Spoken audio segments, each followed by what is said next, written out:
Assalamu alaikum, this is Zahra Heather and you are watching yet another episode of No Filter. I hope you all enjoyed the last episode that we shared with you, and from the sounds of it, it did make you all a little relieved that you finally have a platform where you're going to be hearing about topics and things that are relevant to you, that you really want to hear about, and especially that you have the reassurance through this show that you're not alone. We will be introducing to you a whole bunch of people who are going to talk about things that you wish someone would talk about either online or on television, and we're finally doing it. Today in the studio I have with me the poster boy of a gentleman, as I would like to call him, a very kind individual, very bright, intelligent individual who has a grand scale look on life, who always looks at the bigger picture, which is extremely necessary for the youth today because, as corny as it sounds, we are the tomorrow. So someone like him is always an asset to the generations ahead, and I'm sure you're gonna understand that today. And as we introduce you to him, you guys are gonna know that he's an incredible person and you'll get to learn a lot of things about him. Assalamu alaikum, Muhammad, how are you? Wa alaikum assalam, I'm great. Thank you for having me, and that was a very flattering introduction. I'm gonna try and live up to it, but yeah. Thank you for coming. It's great having you here today. So as you know, we like to bring forward the youth in terms of inspiring people, not just what you've done big in life, but just on a general scale as well, your day-to-day life. And I know that you have achieved quite a lot, especially significantly in the past year and a half of your life. So we're just going to talk about that today. To start with, let our viewers know, where were you born, your upbringing, what was your childhood like? Just give us a little bit about where you were placed. So I was born and raised purely in Karachi, so I spent the first 18 years of my life there. I graduated from the Karachi Grammar School in 2018, after which I made my way here to Canada as an international student. So I'm essentially here somewhat on my own until I found a group of friends. Other than that, yeah, that's the gist of it. And where are you studying right now, and what are you studying? So I'm at the University of Toronto, Mississauga.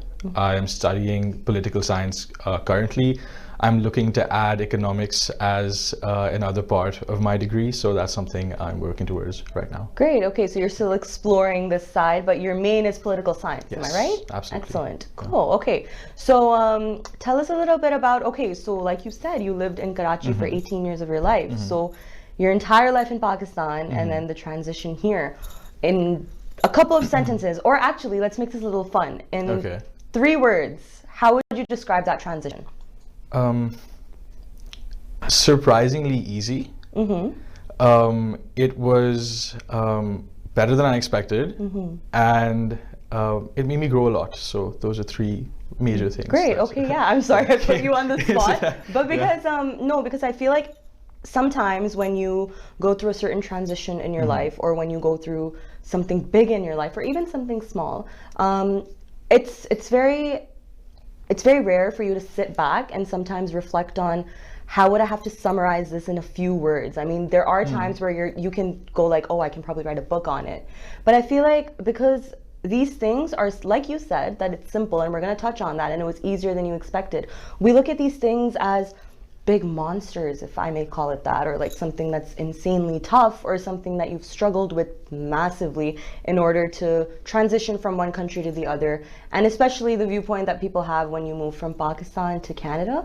So we will be touching on that as well. So another thing that I wanted to ask you is that, tell us a little bit about your family. Like, you have an interest in political science. What have your parents done? What are things that maybe, you know, growing up you heard, or, you know, what was the environment of your house that drove you to something, being interested in political sciences or stuff like that? So what I think mainly influenced me within my household environment was the fact that I was encouraged to read from a very young age. Wow. And it started out with things like maybe Enid Blyton or something that simple. I remember I used to read The Wishing Chair, I think it was called, oh and The Famous Five, yeah, things the like Famous that. Five, of and course. That was when I was maybe 5, 6, 7 years old. And then I transitioned really quickly to almost anything I could get my hands on. And when I started moving towards magazines and Time magazine or the Reader's Digest or anything like that, what I found that really struck my interest particularly was anything related to politics. Wow. Because that was mainly it, because I think that when it comes to making a difference through any kind of system, my young tantrum driven self in its own capacity was not enough to do that. You need to be a part of something more tangible, something bigger, some sort of apparatus to make that happen. So I think that one of the ways to do that is not just to be in politics, but to interact with those formal structures of authority, of power, and to learn how to get what you want and what you need out of them. So that's Wonderful, where it came from. No, and that's actually that's a great point that you touched on, because in youth today we see two sides. I'm not sure if you'll agree with me or not, but we see two sides. We see a set of people like yourself who understand that regardless of how young you are in terms of numbers, we have a responsibility on our shoulders, and regardless of what age you're at, you should be responsible enough to say that, like you said, that just you being your young self is not going to make much of a difference. You have to attach yourself to a certain system in order to bring about the change that you think that you might want to bring about, or maybe gain knowledge about. Or on the flip side, we also see the youth, some of it go like that, we can't do much anyway, we're just young. We're like, we'll do it when we're older, or we're still in school right now, we can't really do much.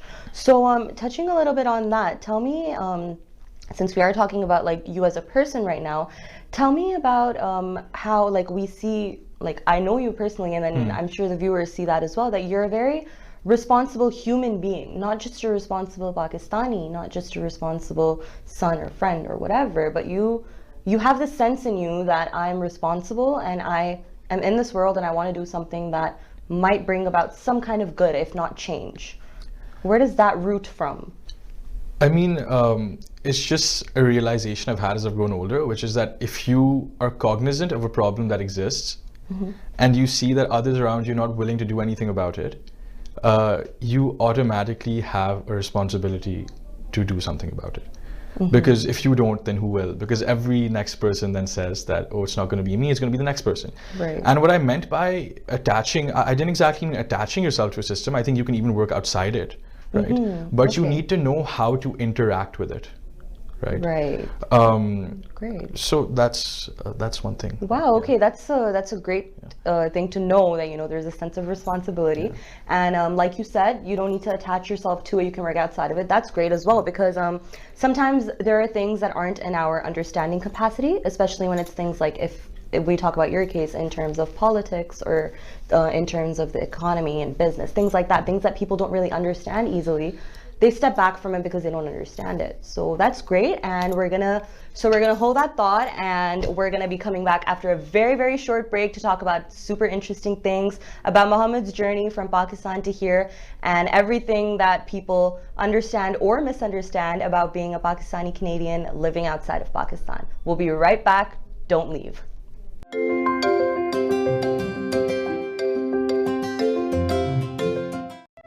Are you tired of low sales from your business? Are you looking for the best way to increase your sales? Contact us today and let us show your business to thousands of local and global customers. At Z9 TV, we are a fast-growing TV channel in Canada. With a quickly growing audience size, we are helping companies and business grow by advertising to a huge number of customers. If you are looking to increase your brand recognition, promote your professional services, or increase your product sales, we provide you with the right platform to do just that, with a full return on investment in just a short time. A commercial advertising platform is the right tool for your business. At Z9 TV, your business is never too small to advertise, since we have different packages for everyone. Contact us today and get more exposure for your business at low rates. Call us at 647-500-9477. आपके रिश्तों का खूबसूरत आईना, जिसमें अपनेपन का एहसास है, प्यारा सा अटूट विश्वास है, जिसकी जगह कोई नहीं ले सकता, जो आपके फसानों को हंसी बनाए, बचपन के ख्वाबों को हकीकत बनाए और आपके सौंदर्य को चार चांद लगाए। अल मदीना ज्वेलर्स, विश्वास अपनेपन का। मुझे इश्क सर्वो समन से है, अहले सुन्नत वल जमात की तरफ से मुहिब्बान अहले बैत के लिए इराक ज़ियारात, अहले तशी अहले सुन्नत और तमाम मकातब फ़िक्र के अहबाब के लिए मार्च ब्रेक, समर ब्रेक और दिसंबर ब्रेक इराक में, अंबिया कराम अहले बैत अतहार अलैहिस्सलाम बगदाद में औलिया अलैहिर्रहमा की मुक़द्दस ज़ियारात, कनाडा और अमेरिका में राब्ते के लिए 905-497-0780 647-622-6845। मैं तो पंजतन का गुलाम हूँ।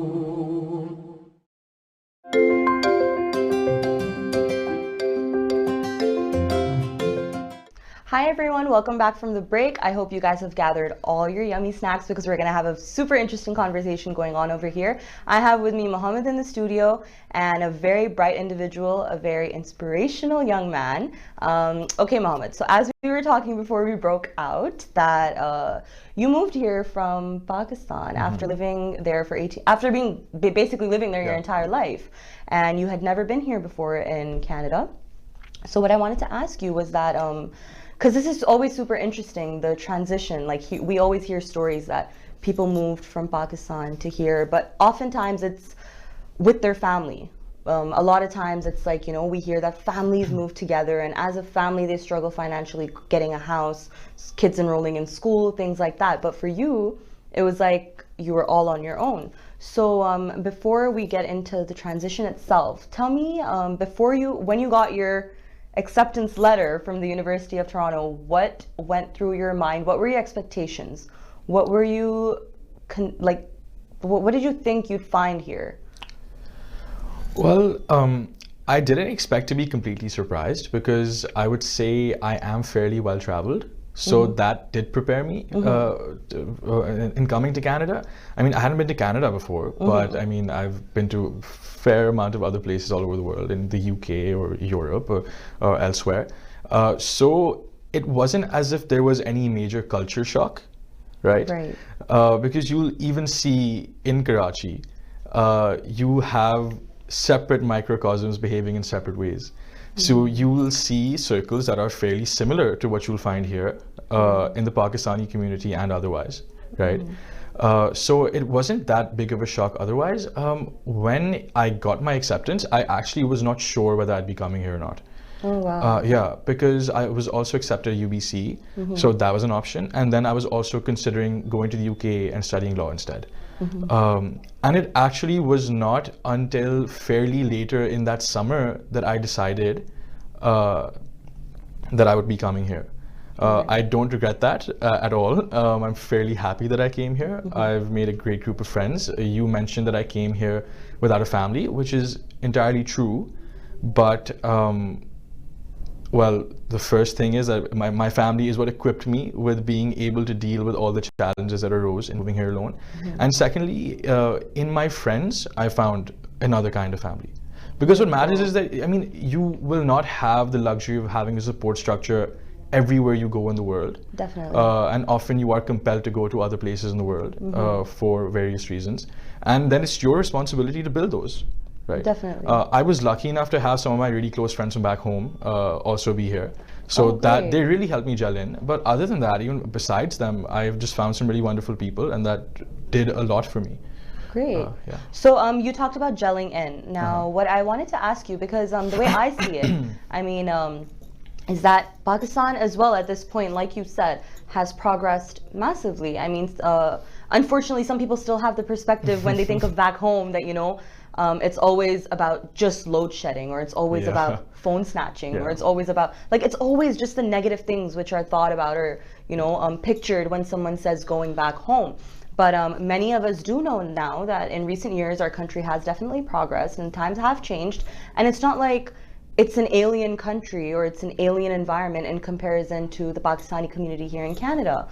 That's the way I see it. But for someone who was new to the Pakistani Canadian community over here, if you want to just differentiate, like if you found any differences of how people perceive the culture here or how people act on the culture here in comparison to Pakistan, like did you actually find it hard to gel in not just with all the other nationalities over here, but your Pakistani community as well? Like, was it different from Pakistanis back home, or was it similar?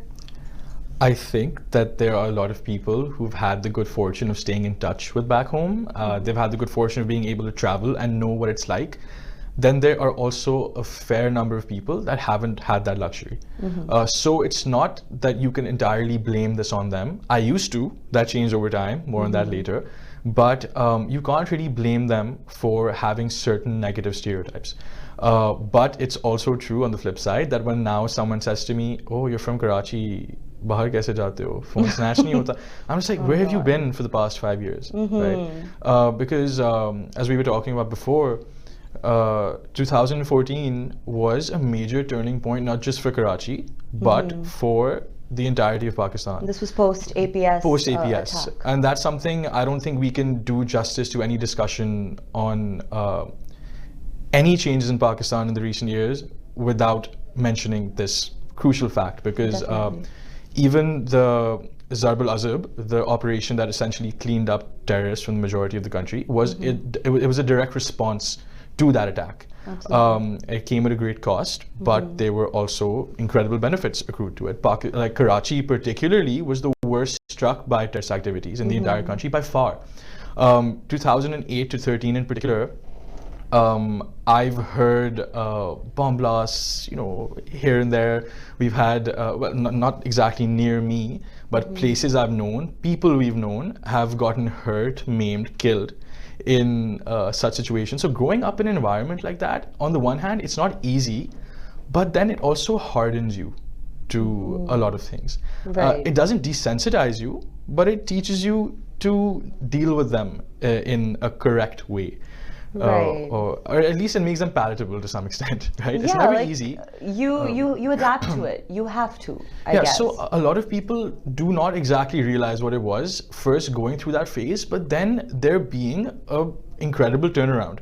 Where post 2014 things have gotten incredibly safer, and it's not just us saying this or me saying this because I feel a responsibility to be a brand ambassador for Karachi right now. It's not just that, it's also the fact that you have all these international lists, these publications, these traveling agencies, publications, all of these that are marketing Pakistan as a destination of the now.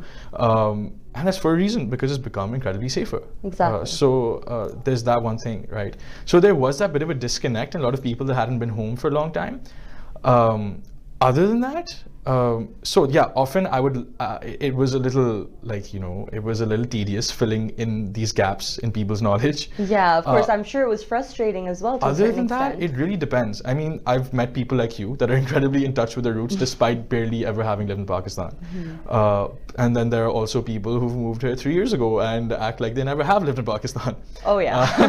So there's all kinds of people. So there's that. Yeah. Great. Okay, another thing that I really am curious about, because I've heard a lot of funny things from people that I know who have come here to study. They go back home, they come back telling stories that this is what my family was making fun of this of mine, and this habit and that habit.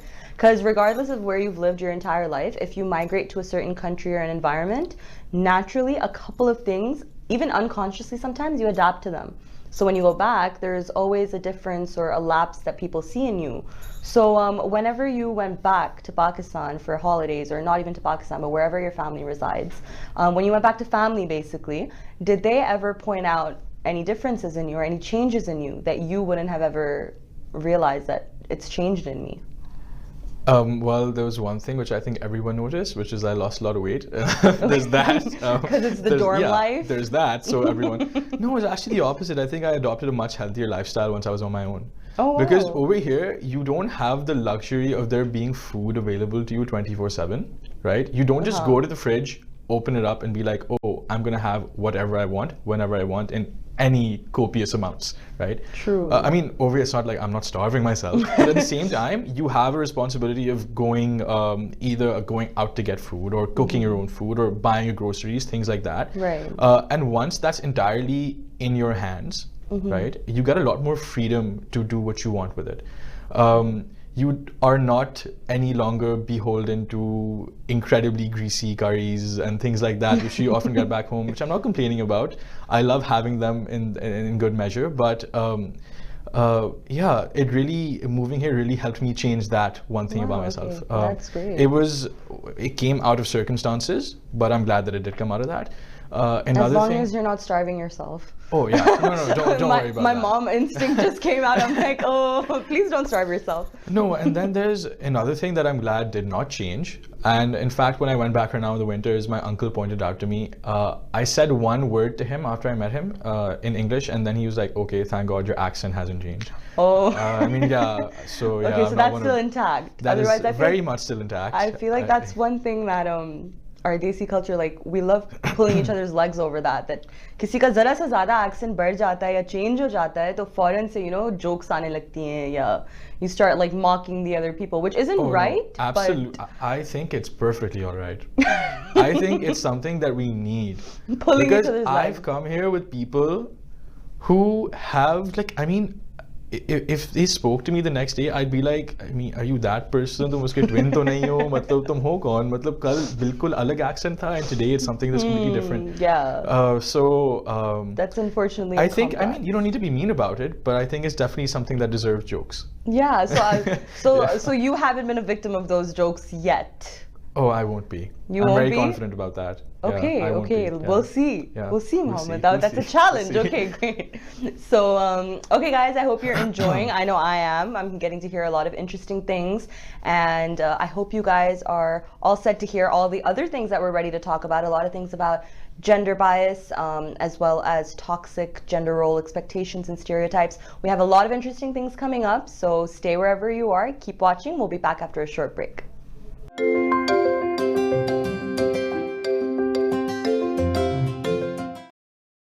गए गए गए अब तो सच में गए। अरे भाई क्या हुआ? 3 हफ्ते पहले कार एक्सीडेंट हुआ था ना, जिसकी वजह से काम पर नहीं जा पा रही। I know that. अब तो इंश्योरेंस ने ट्रीटमेंट भी डिनाई कर दिया।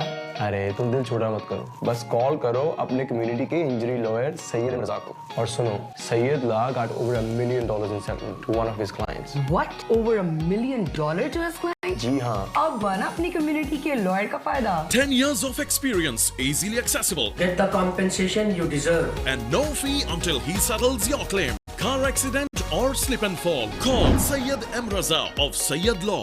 ਤੁਹਾਨੂੰ ਚਾਹੀਦੀ ਹੋਵੇ ਕਿਸੇ ਤਰ੍ਹਾਂ ਦੀ ਮਾਰਗੇਜ ਫਰਸਟ ਸੈਕੰਡ ਜਾਂ ਥਰਡ ਬਹੁਤ ਸਾਰੀਆਂ ਬੈਂਕਸ ਅਤੇ ਪ੍ਰਾਈਵੇਟ ਲੈਂਡਰਸ ਨਾਲ ਕੰਮ ਕਰਦੇ ਹੋਣ ਕਰਕੇ ਅਨੀਸ ਔਰ ਰਹਿਮਾਨ ਹੋਣੀ ਤੁਹਾਨੂੰ ਬਹੁਤ ਵਧੀਆ ਰੇਟ ਲੱਭ ਕੇ ਦਿੰਦੇ ਨੇ ਫॉर ਆਲ ਯੋਰ ਮਾਰਗੇजेस ਨੀਡ ਇੱਕੋ ਇੱਕ ਨਾਂ ਅਨੀਸੁਰ ਰਹਿਮਾਨ ਸਾਡੇ ਨਾਲ ਰਾਬਤਾ ਕਰੋ ਤੁਹਾਡੀ ਰੈਜ਼ੀਡੈਂਸ਼ੀਅਲ ਹੋਵੇ ਕਮਰਸ਼ੀਅਲ ਮਾਰਗੇਜ ਹੋਵੇ ਜਦੋਂ ਬੈਂਕ ਕਰਦਾ ਨਾਂ ਅਨੀਸੁਰ ਰਹਿਮਾਨ ਕਰਦਾ ਹੈ ਹਾਂ 4163018530 ਅੱਜ ਹੀ ਸੰਪਰਕ ਕਰੋ 416 301 8530 अनीस और Rahman.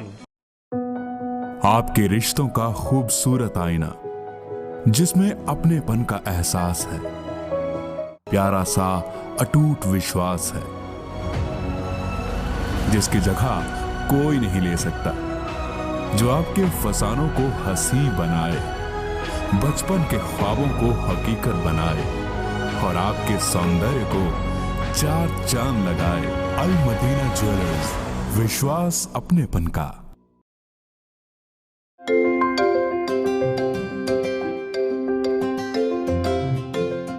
Hi everyone, welcome back from the break. We are having a super interesting discussion in the studio today, and I hope you all are relating as much as I am right now, because regardless of whether you've moved here just for your education from Pakistan or from elsewhere, or whether you've been living here your entire life, there's always certain things that we relate to as young Pakistanis, which is what we're talking about today, and we're going to touch on a little bit more right now. So before we broke out, Mohammed, we asked you about your changes as an individual when you moved here for your education, and when you went back to Pakistan, the only significant change that people saw in you or pointed out in you was that you dropped weight. It was nothing about the way you act, the way you are, the way you present yourself, the way you speak, and by that I don't mean your accent, I mean just the way you speak in general. जो आपका एक लहजा होता है या जो आपका एक तरीका होता है या आपके words होते हैं, आपकी vocabulary होती है. No significant difference from what you've told us. So that's quite an interesting point, because like you mentioned, obviously you're not here with your family, you're living on your own, you're in an environment where you're not constantly having to tap back into your roots. Like when you're living with your family, at the end of the day जब आप घर जाते हैं तो आप अपने roots से मिल ही जाते हैं, regardless of what kind of friends you've been hanging out with through the day. But for you being on your own, why do you think, or what do you think is the reason behind that, regardless of the fact that you're alone here, why did no change in the individual that you are come about? Like, why did you not feel like you were changed, or why did the environment around you not impact you? Yeah, so the reason I didn't feel the need to change myself is because of one very fortunate aspect of Canadian society, because of which I think this diaspora here has it a lot better than those in the UK or those in the US. I think it is genuinely a lot more accepting of other communities. It may not be perfect, right? But the fact is that you have Trudeau here and not Trump. The fact is that you have Trudeau here and not Boris Johnson. The fact is that the fringe that does not like you is a fringe, and it's not growing in any significant way. Absolutely. So what I often don't understand is that when there is no great pressure for you to change, when there is an acceptance of you the way that you are, then there should not be some internal impetus for you to change. Absolutely. So that was the thing. I don't know, maybe if I'd felt more pressured, maybe I would have changed. I can't say that with complete certainty, right? But I just never felt the need to. In fact, what was a little disappointing to me sometimes was that when I brought up my own cultural or religious inhibitions to white people here, they were more accepting of it often than Pakistani Canadians were. Right. Right. So it's a very interesting dynamic. Yeah. And then another aspect of it is the fact that why I think I didn't change is because, I mean, coming here, it led me to a crossroads, one side of which was it was me making a choice or me making a statement. Did I behave in a certain way my entire life because my parents' danda was hovering over my head, just waiting to strike? Or was it because I genuinely believed in the things that they taught me? Right. And I do my best to approach the latter. Yeah, no, and honestly, that's great to hear, because I absolutely agree with you. Unfortunately, in our youth especially, it's sad to see that we are running around, especially like if I'm talking about our own people, Pakistanis, young Pakistanis. I mean, okay, fine, I understand completely.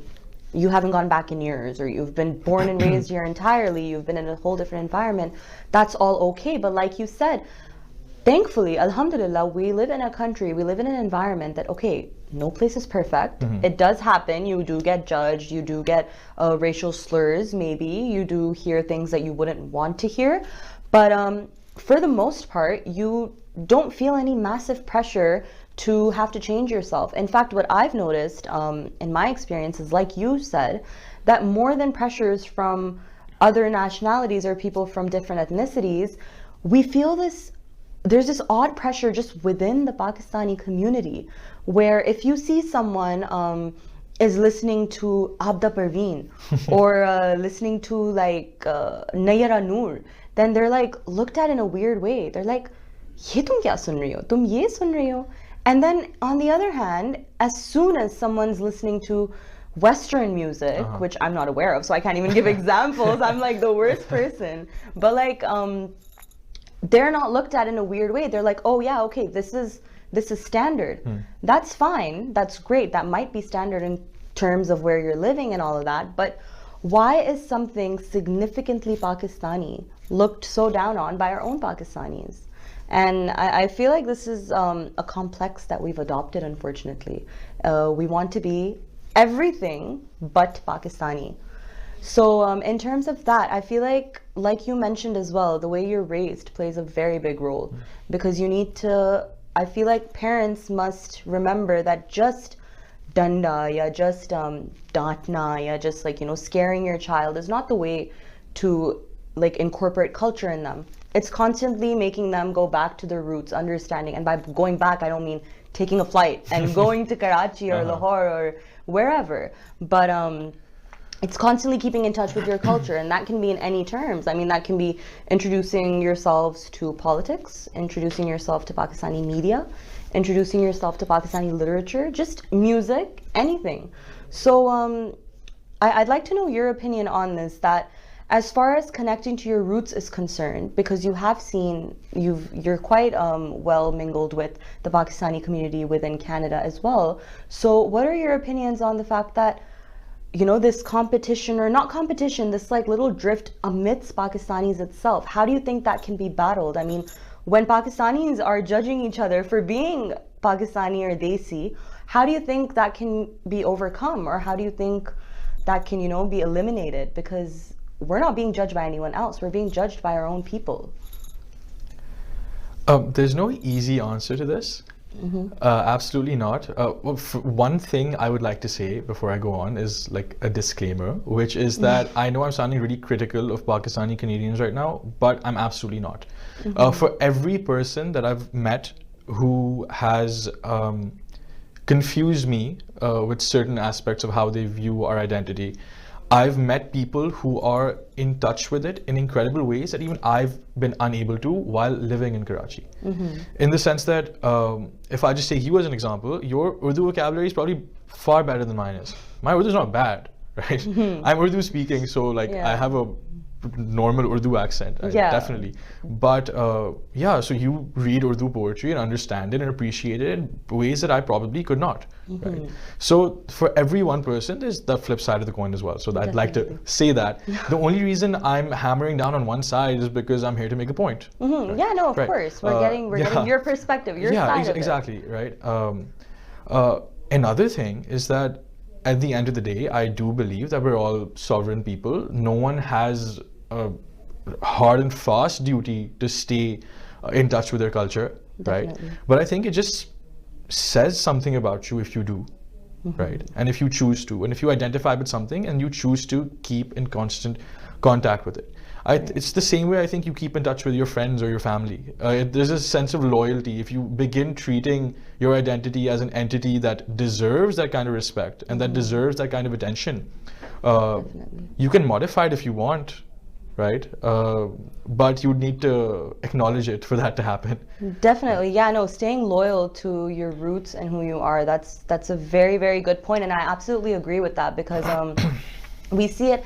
In fact, since we're talking about it, we're already on that topic, I did want to touch on this as well, like linking it to what we were just speaking about, is that when we hear about Pakistani culture, like cultured people, a lot of the times it's always, you know, women and young girls talk about, you know, this is what our culture expects from us, and you know, this is why like we feel restricted within our culture. So discussions and topics are always coming about that women feel like culture weighs down on them more than males. And it's not that males don't have those pressures, they absolutely do, but unfortunately not everyone talks about it. So what I wanted to ask you is that, because you say that when you're here you don't really feel disconnected from your roots because you keep revisiting, the people around you don't make you feel like you have to change in any sort of way, but because I know that when you're a young Pakistani girl, there are certain things that you have to constantly keep in mind to like stay intact with what a good cultured girl is apparently stereotyped to be. So I wanted to ask you what you think the flip side of that is, or what you've experienced the flip side of that to be, like being a young male Pakistani moving on your own to Canada to study. What were maybe not the expectations, or what were the pressures on you being a young boy that you know, I'm moving out, I'm building this own life for myself for the next 4 or 5 years or so. What were the, maybe if not fears, but what were the apprehensions, or what were the things that maybe you had to hear a lot that came around when you were moving out, when it was a whole new phase of your life? Well, before I get to that specifically, I would like to say that I don't think that the women of Pakistan are wrong when they say that their culture weighs them down, in the sense that purely from a factual point of view, because I am a social science student, I think the historical culture of our part of the world has not been favorable to women. Definitely. And you can say the same for pretty much every part of the world. Absolutely. I think it is the advent of our religion into the subcontinent that changed a lot of things. That made a lot of things better for a lot of women. Definitely. So you're not entirely wrong to blame culture. or a fusion of religion and culture that puts you down, right? And I mean, they'd probably be better equipped to answer this, as in teenage Pakistani girls. But like, this is something that, after speaking to them a fair bit and getting their take on it, is something that I think is a fair conclusion to reach. Yeah, for sure. On the flip side, when it comes to being a guy, I don't think we have it as hard, but there are definitely male-specific pressures that exist. So one thing is that, like, for me, even though my family's never actually pressured me, or they never call me up and say, oh, you better do well, or we're gonna, you know, call you back. That never happens. But I think if you're a thinking, feeling, sensitive human being, at the back of your mind, you are always going to be cognizant of the financial investment that you make to send an international student to Canada, but more importantly, the emotional investment of sending your child away for 4 years. Right. For sure. Yeah. Because when you're here, you're entirely on your own. If you're going to and from uni every day from home, and your parents are there, right? They have some kind of stake in it, right? At the end of the 4 years, if you don't achieve what you wanted to, your parents can say that, yeah, you know, we were there to goad you in this direction or that, and we weren't able to do so. When I'm here, it's just me. Right. It's just me doing that. So I mean, it's quite a bit of responsibility, because I know that, you know, when I go back home, I want to do something. My parents are more chilled out than most, I would say, and they're a lot more understanding than most. Thankfully. But at the same time, if I went back and I told them that I want to do something that's completely unrewarding in a worldly or financial sense, they wouldn't be too happy about that. I don't know if they'd say no, but they wouldn't be too happy about that, and I think that's perfectly understandable, right? Yeah, fair because enough. Pakistan has some great institutions I could have gone to. What's the point of coming here if I don't take something tangible back with me? Right. Okay. So you were one of the lucky ones who didn't feel that toxic male pressures were weighing down on you when you were moving out and stuff like that. But we do see in society that this is a problem. It's an issue. We see it as a women and a men's issue. Like, men have this expectation to be the big tough guy, a dude who's like got the greatest car. He's getting, like, he's on the top of everything. He's never going to be weighing down in terms of stress or whatever, and he's not allowed to show stress and all that kind of stuff. That's sort of an image of what men are expected to be like, especially if they're independently living on their own in a certain country or environment or city or whatever. So in general terms, obviously, because you haven't personally experienced those kind of toxic stereotypes or pressures where, you know, you're like, because you're a male, you have to reach a certain point just because you're a male. It's just the responsibility of being away from your family, which you faced. But being a young man yourself, you've probably come across several guys who have this problem, who are pressured so much in being a certain way. Where do you think, like, I want to ask you, where do you think this roots from, this toxic mentality that, you know, a dude has to have it all together? Where do you think that roots from? Is it the culture? Is it the power system? What is this? So there are a couple of ways to look at it, in my opinion. I mean, one thing is that the modern feminist narrative of there being a patriarchy which oppresses women, which is certainly to an extent true. While it hurts women, it also hurts men, in the sense that when a male child is born and brought up, it's not inherently his fault that he turns out a certain way or he starts to think a certain way. There are men and women who enforce those things on that child, and then he's taught to be a certain way and to behave a certain way. Right.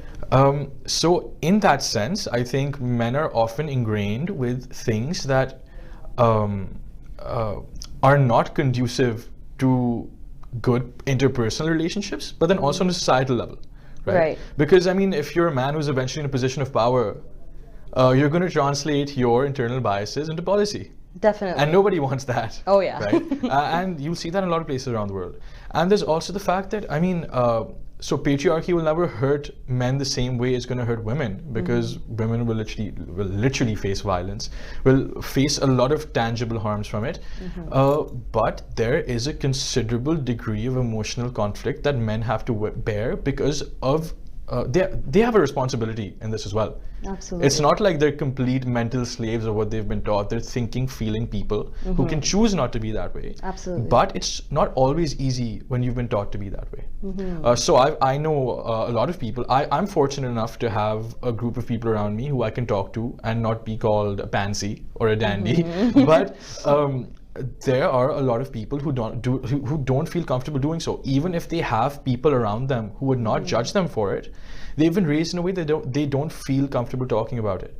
And if you don't have an emotional outlet, whether you're man, child, woman, animal, anything, if you don't have an emotional outlet, it's not easy to deal with anything. Definitely. So there's that. Yeah, you always need a vent through which Absolutely. you express. And I'm so happy that you said all of that, because it's very nice to hear from young males that it's okay to be human. It's okay to be soft. As long as you're doing the right thing, you don't have to be a certain way. There's this toxic ideology that we have. I mean, I look at girls and their dream man usually consists of someone in a leather jacket and rugged jeans and a Harley Davidson. I mean, Uncle Jesse from Full House, But basically. that's the thing. I think you can be all of those things and still be a sensitive, sentimental, thinking human being. Absolutely. We've just like created images that this is what someone should be like, being a man or a woman or whatever. And beyond that, they cannot be a certain way.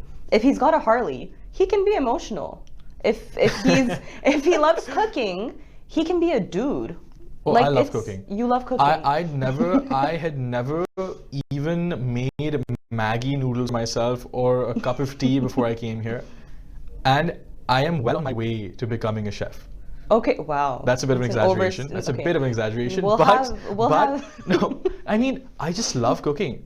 And I think cleaning is incredibly therapeutic as well. These are both things I discovered once I crossed gender lines after coming here, right? So yeah, I don't think it's that at all. And I definitely don't think it's a part of our religion for men not to do household chores or for men not to express emotion. I would be hard pressed to find anything supporting that. So yeah, Pakistani society does have something to do with it. Okay, so on that note, we are going to wrap up for today, but thank you for teaching us such wonderful things, and it was really nice hearing about the flip side of what it's like to be moving over here and to not hear the typical cliched difficulties or whatever. I mean, I'm sure people face them. I'm sure somewhere down the line you may have. I hope you didn't, and I hope you don't in the future. But thank you for not just sharing all of that with us, but for being such an intelligent and bright individual.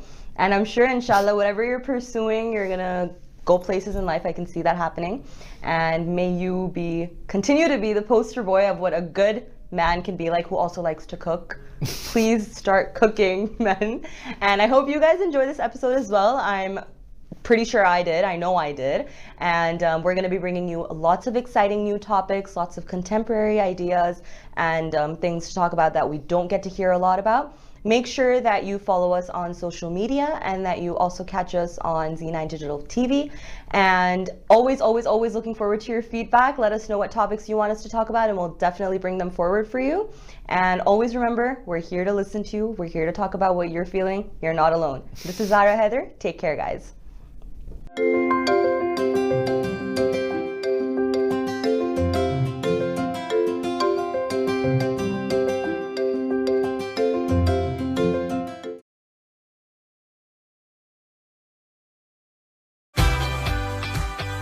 सफ़र बेलौस मोहब्बत का हो, कीमती किसी लम्हे में शिरकत का हो, या सोनी धरती से रग़बत का हो, सफ़र दिल में बसी अक़ीदत का हो, उस मुनव्वर ज़मीं की ज़ियारत का हो, या मुअज़्ज़म उस मट्टी पे इबादत का हो। किंग ट्रैवल सफ़र से जुड़े आपके सभी जज्बात की कदर करता है, तभी तो आपके हर सफ़र को इस कदर आसान रखता है कि तवील से तवील सफ़र का भी हर लम्हा खुद मंजिल का निशान लगता है। King Travel. For further information, call 1-800-844-5464.